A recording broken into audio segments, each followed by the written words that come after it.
नमस्कार स्टूडेंट्स, आपका स्वागत है हमारे यूट्यूब चैनल पे। आज हम 12th कृषि विज्ञान मतलब जो हमारा एग्रीकल्चर बायोलॉजी का जो फर्स्ट नंबर पार्ट चल रहा था, ठीक है, अध्याय फर्स्ट, इसका पार्ट आज आपके 5 नंबर पार्ट करेंगे। फर्स्ट, सेकंड, थर्ड और फोर्थ पार्ट में हमने उसके उद्देश्य के बारे में, पादप प्रजनन के उद्देश्य पढ़े थे, परिभाषा पढ़ी थी, उसकी क्रियाएं पढ़ी थी। और फोर्थ पार्ट में हमने एक तो ग्रामीण के बारे में और जनन द्रव्य के बारे में पढ़ा था, ठीक है। आज हमारा जो 5 नंबर पार्ट है, इसमें 5 नंबर पार्ट में हमारी जो 3rd नंबर आज हेडिंग है, वो 3rd नंबर हेडिंग है आपके पादप पुरीस्थापन। क्या है? पादप पुरीस्थापन। इसकी परिभाषा हमने पढ़ ली थी। अगर आपको इसके नोट्स पीडीएफ के रूप में चाहिए तो आप हमारी टेलीग्राम ग्रुप या व्हाट्सएप ग्रुप को ज्वाइन कर सकते हैं। डिस्क्रिप्शन में उसकी लिंक आपको मिल जाएगी, ठीक है। यहाँ पे क्या, पादप पुरीस्थापन, इंग्लिश में क्या कहते हैं इसे? Plant introduction. प्लांट इंट्रोडक्शन, पादप पुरीस्थापन, ठीक है। अब देखो, पादप पुरीस्थापन की हमने परिभाषा पढ़ी थी कि किसी भी फसल प्रजाति को, देखो इसकी सबसे पहले परिभाषा देखते हैं वापस। किसी भी फसल प्रजाति को, किसी भी फसल प्रजाति को उस जगह ले जाकर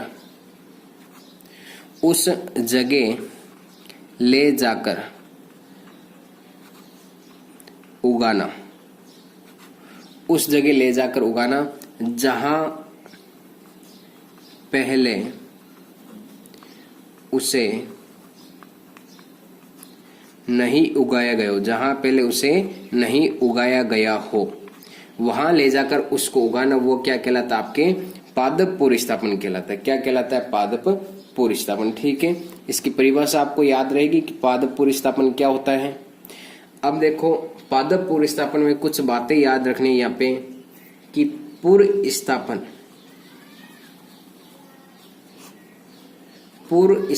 के द्वारा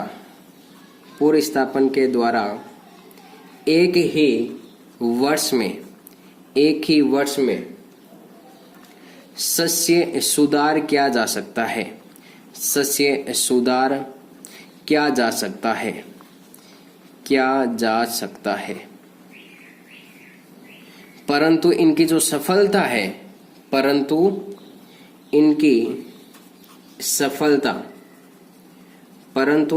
सफलता अनुकूलन पर निर्भर करती। किस पर निर्भर करती? अनुकूलन पर निर्भर करती है। किस पर निर्भर करती है? अनुकूलन पर निर्भर करती है, ठीक है। किस प्रकार निर्भर करती है? इसमें हम क्या करते हैं कि कोई भी हमारे पास, मान लो एक ये स्थान है A, एक ये स्थान है B, इस एक स्थान पे हमारे पास ये पौधा उग रहा था। इस पौधे का नाम मान लो कोई भी हमारे पास X पौधा है। इस पौधे को हम ले जाकर कहाँ पे उगाते हैं? इस B स्थान पर उगाते हैं। ये लो B स्थान पर उगाते हैं, और इस B स्थान पर इस पौधे को पहले कभी नहीं उगाया गया, तो ठीक है। तो इस पौधे को इस जगह ले जाकर उगाना, वही आपके क्या कहलाता है? पादप पुरीस्थापन कहलाता है। अगर मैं इस पौधे को A स्थान से ले जाकर B स्थान पे उगाऊंगा तो यहाँ की जलवायु तो क्या, आपके यहाँ की जो जलवायु है वो क्या अलग है? बिल्कुल ही जलवायु क्या यहाँ की अलग है, और यहाँ की जो जलवायु है वो क्या है? अलग। जलवायु क्या अलग। पर ये पौधा यहाँ पे पनपेगा या उगेगा या नहीं, वो किस पे निर्भर करेगा? आपकी जलवायु पर निर्भर करेगा। किस पर निर्भर करेगा? जलवायु पर। तो इसमें क्या लिखा है कि पुरीस्थापन के द्वारा एक ही वर्ष में सस्य सुधार किया जा सकता है, परंतु इनकी जो सफलता है वो सफलता किस पर निर्भर करेगी? आपकी अनुकूलन पर निर्भर करेगी कि ये पौधा इस जलवायु में, आपके पर्याप्त जलवायु में रह पाता है, तो ये क्या हो जाता है कि पौधा आसानी से उग जाएगा। अगर जलवायु के अनुकूलन के आधार पर यहाँ पे अनुकूलित नहीं होता है तो पौधा क्या हो जाएगा? यहाँ पे नष्ट हो जाएगा। क्लियर है बात यहाँ पे? जैसे कि आप आम भाषा में जानते होंगे कि खेत में कोई भी हम अगर कोई फसल उगाते हैं तो अगर वो खराब हो जाती है तो हम क्या बोलते हैं कि मौसम क्या था? अच्छा नहीं था, इसीलिए क्या हो गई? खराब हो गया। मतलब जलवायु इसके अनुकूल नहीं थी, इसलिए पौधा क्या हो गया? नष्ट हो गया। बात याद रहेगी यहाँ पे, ठीक है। अब देखो, नेक्स्ट हमें जो परिभाषा पढ़नी है वो परिभाषा पढ़नी है यहाँ पे अनुकूलन क्या होता है। अनुकूलन की परिभाषा, अनुकूलन की परिभाषा अब देखो अनुकूलन की परिभाषा क्या होती है कि किसी पौधे अथवा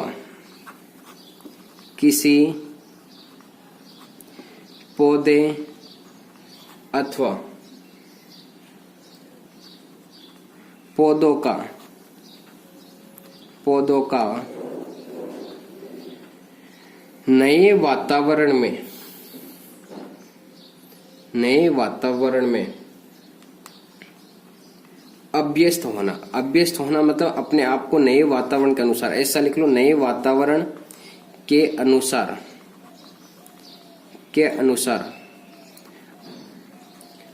अपने आप को अनुकूलित कर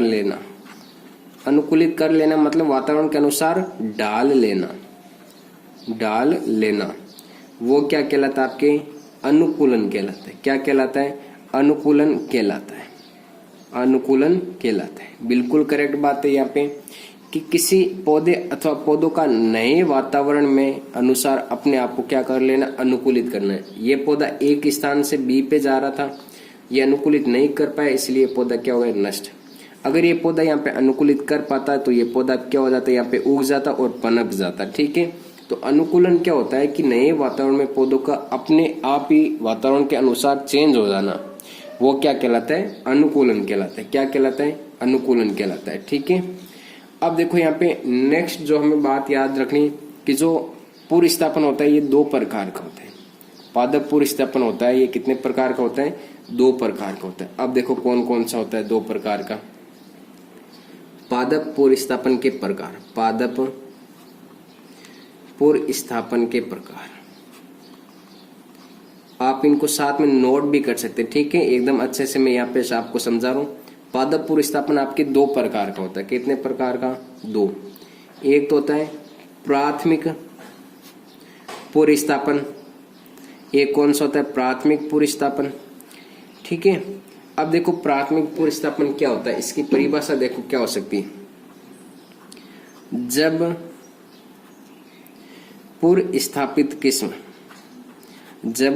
पुरस्थापित किस्म को बिना किसी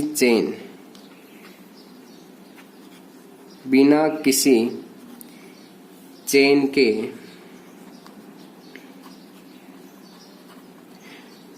नई किस्म के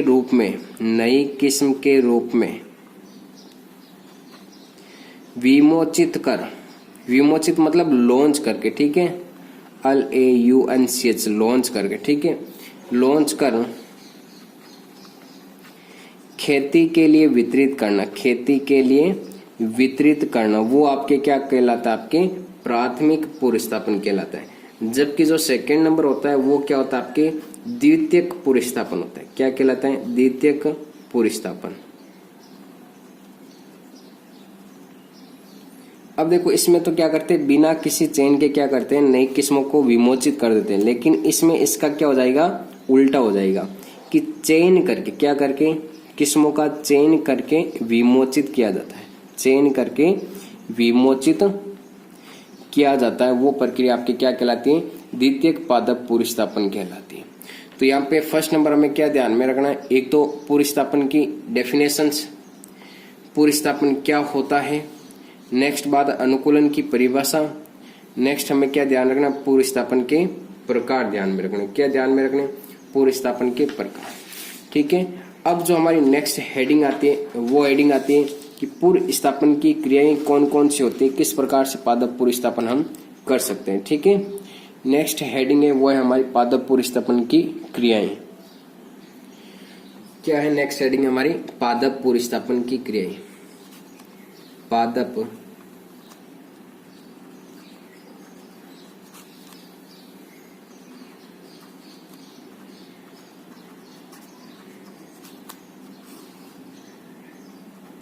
कि पादप पुरस्थापन की प्रक्रिया कौन कौन सी है, ये हमें ध्यान में रखना है। अब देखो पादप पुरस्थापन की प्रक्रिया में हम क्या करते हैं, पहले तो कि ये मान लो एक ए जगह, क्या है ए, ये कोई बी जगह। परिभाषा भी मैंने बताई थी कि इस पौधे को लेकर किसी दूसरी जगह उगाना, वही आपके क्या कहलाता है? पादप पुरस्थापन कहलाता है। क्लियर है बात यहाँ पे परिभाषा से? तो सबसे पहले मैं क्या करूंगा, इस पौधे को यहाँ से क्या करूंगा, प्राप्त करूंगा। ठीक है, तो प्राप्त करने को क्या बोलते हैं, अर्जन। क्या बोलते हैं, अर्जन। तो सबसे पहले मैं क्या करूंगा, पौधे को प्राप्त करूंगा और उसे क्या बोलते हैं, अर्जन बोलते हैं। ठीक है, तो यहाँ पे इसकी परिभाषा क्या हो जाएगी कि वांछित, वांछित मतलब अपनी इस इच्छा के अनुसार, वांछित किस्म को, वांछित किस्म को प्राप्त करने को क्या कहते हैं, अर्जन। प्राप्त करने को अर्जन कहते हैं। क्या कहते हैं, अर्जन कहते हैं। क्लियर है बात, यहाँ पे एकदम अच्छे से समझा रहा हूं, आप समझते जाना साथ साथ में। ठीक है, ये मैंने क्या कर लिया, अपनी इच्छा के अनुसार इसको क्या कर लिया, प्राप्त कर लिया, और यही प्रक्रिया आपकी क्या कहलाती है, अर्जन कहलाती है। ठीक है, अब इसमें नोट लगाकर आपको एक बात यहाँ पे ध्यान में रखनी। क्या बात ध्यान में रखनी, कि सभी पादप पुरस्थापन, सभी पादप पुरस्थापन NBPGR के माध्यम से होना क्या अनिवार्य, इसकी जो आवश्यकता है वो जरूरी है कि इससे परमिशन लेना जरूरी है। अब देखो NBPGR क्या होता है, तो NBPGR होता है आपके राष्ट्रीय पादप आनुवांशिक, राष्ट्रीय पादप आनुवांशिक संसाधन bureau, national plant genetic research. ठीक है, नेशनल, देखो यहाँ पे क्या हो जाएगा, national bureau of plant genetic research, संसाधन ब्यूरो होगा ये इसका पूरा नाम। अब देखो अगर इसकी बात करें, इसका मुख्यालय मतलब इसका मेन जो केंद्र है ये कहाँ पे है, तो ये है आपकी नई दिल्ली। कहाँ पे है, नई दिल्ली। ये आपको याद रखना, कई बार एग्जाम में पूछ भी लेता है। ठीक है, किसका मुख्यालय या मेन केंद्र ये कहाँ पे, NBPGR, तो नई दिल्ली में। कहाँ पे, नई दिल्ली में। बात क्लियर है यहाँ पे। तो फर्स्ट नंबर क्या हो जाएगा, अर्जन। सेकेंड नंबर क्या होता है, संगरोध। क्या होता है, संगरोध।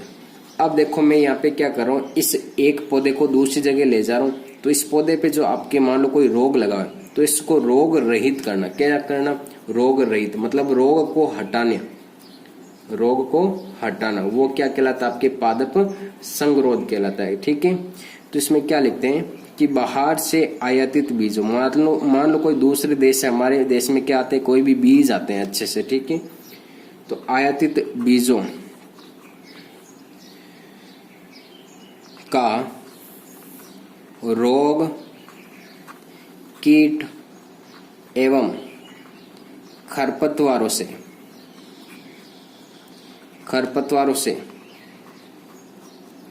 मुक्त करने की प्रक्रिया, खरपतवारों से मुक्त करने की प्रक्रिया क्या कहलाती है, आपकी संगरोध कहलाती है। क्या कहलाती है, संगरोध। अब जो थर्ड नंबर पॉइंट हो जाएगा, सूचीबंधन। अब क्या करेंगे हम, जो भी हमने पादप प्राप्त किए उनकी क्या बनाएंगे, एक सूची बनाएंगे। क्या बनाएंगे, सूची बनाएंगे। ठीक है, और फोर्थ नंबर पॉइंट हो जाएगा, सूची बनाने के बाद में उनका क्या करते हैं, मूल्यांकन करते हैं। क्या करते हैं, मूल्यांकन करते हैं। ठीक है, और मूल्यांकन करने के बाद में उनकी संख्या में क्या करते हैं, गुणन। संख्या में क्या करते हैं, वृद्धि, जिससे क्या बोलते हैं, गुणन। और गुणन करने के बाद में किसानों के पास उनका क्या कर देते हैं, वितरण कर देते हैं। क्या कर देते हैं, वितरण कर देते हैं। ठीक है, तो ये हो गई आपके पादप पुरस्थापन की प्रक्रिया कौन कौन सी है। तो पादप पुरस्थापन की प्रक्रिया में फर्स्ट नंबर क्या हो जाएगा, अर्जन।